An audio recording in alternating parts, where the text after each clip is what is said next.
दिवंगत रामविलास पासवान की आज जयंती है। ऐसे में जयंती के बहाने चाचा और भतीजा के बीच जो है जुबानी जंग चल रही है। जयंती तो भले दोनों ने मनाई, लेकिन सियासत भी खूब हुआ। ऐसे में पहले चिराग पासवान ने हाजीपुर में अपने पिता को दिवंगत रामविलास पासवान को याद किया, तो वहीं उस मौके पर उन्होंने हाजीपुर में चुनाव लड़ने का दावा भी ठोक दिया।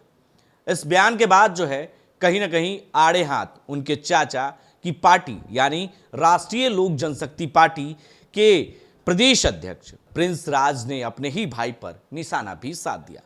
तमाम नेता वहां मौजूद थे राष्ट्रीय लोक जनशक्ति पार्टी के, और ऐसे में स्वर्गीय रामविलास पासवान यानी दिवंगत रामविलास पासवान के तैल चित्र पर माल्यार्पण भी किया और जयंती के मौके पर उन्हें याद किया गया। उन बातों को याद किया गया जो रामविलास पासवान जब अपने जीवित थे तो उन्होंने जनता के लिए, अपनी पार्टी के लिए, अपने समाज के लिए जो कार्य किए थे, उस बातों को याद दिलाया गया। तो वहीं जो है इस बहाने चिराग पासवान पर भी निशाना साधा गया। उनके भाई प्रिंस राज ने ही निशाना साधा और कहा कि जब चिराग ने ये बयान दिया कि हम लड़ेंगे चुनाव हाजीपुर से, उस बयान पर प्रिंस राज ने पलटवार किया और सीधे शब्दों में कह दिया कि वहाँ की जनता को पीठ दिखाकर चिराग पासवान भाग गए हैं। यानी जमुई से सांसद हैं चिराग पासवान, वहाँ की जनता को क्या जवाब देंगे? वहाँ उन्हें मौका मिला काम करने का, उन्होंने काम नहीं किया, अब वो हाजीपुर से चुनाव लड़ेंगे। सोच लीजिए कि वहाँ की जनता को वो क्या जवाब देंगे। उन्होंने काम ही नहीं किया, इसलिए पीठ दिखाकर वो भाग रहे हैं। हर व्यक्ति स्वतंत्र है चुनाव लड़ने के लिए, वो कहीं से भी इस भारत देश में लड़ सकता है। लेकिन कहीं ना कहीं चिराग पासवान को लेकर इस जयंती के मौके पर चिराग पासवान को आड़े हाथ लिया उनके भाई ने और जमकर निशाना साधा। किस तरीके से निशाना साधा है, पहले वो आप जरा गौर से सुने।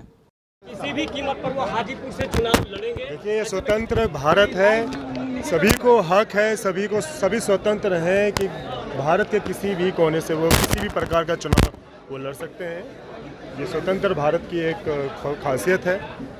लेकिन वो जहाँ के सांसद हैं वहाँ पे पीठ दिखाकर वो भाग रहे हैं। वहाँ की जनता ने जो उन्होंने आशीर्वाद दिया, उन्हें काम करने का मौका दिया, उन्होंने वहाँ पे क्या किया क्या नहीं किया, उन्हें जमुई की जनता को उन्होंने जिस तरीके से बेघर तरीके से उनको छोड़ दिया है, ये उन्हें पहले वहाँ जाके जवाब देना चाहिए। और जहाँ से वो चुनाव लड़ना चाहें, इसमें कोई रोक टोक नहीं है, वो स्वागत है। अच्छा, क्या लगता है बिहार में भी कुछ स्थितियां बदल रही है क्या? सरकार भी उलट-पलट हो सकती है क्या? बीजेपी में आ सकते हैं क्या? देखिए, हम एक बात कहेंगे कि जनता की मांग है कि बिहार में परिवर्तन हो। तो आपने साफ तौर से सुना कि चिराग पासवान पर निशाना साधते हुए प्रिंस राज ने कहा कि वहां की जनता को जवाब दे पहले चिराग पासवान, क्योंकि जमुई की जनता ने उन्हें मौका दिया काम करने का, उन्हें जिताया और सांसद बनाया, तब वो पीठ दिखाकर भाग रहे हैं। उसके बाद वो हाजीपुर से चुनाव लड़ेंगे। वो स्वतंत्र है, चुनाव लड़ सकते हैं, हर कोई चुनाव लड़ सकता है, कोई भी इस भारत देश में चुनाव लड़ने के लिए स्वतंत्र है। लेकिन पहले उन्हें वहाँ की जनता को जवाब देना होगा, हिसाब देना होगा कि आखिर उन्होंने इतने दिनों के बीच क्या कुछ काम किया जमुई की जनता के लिए।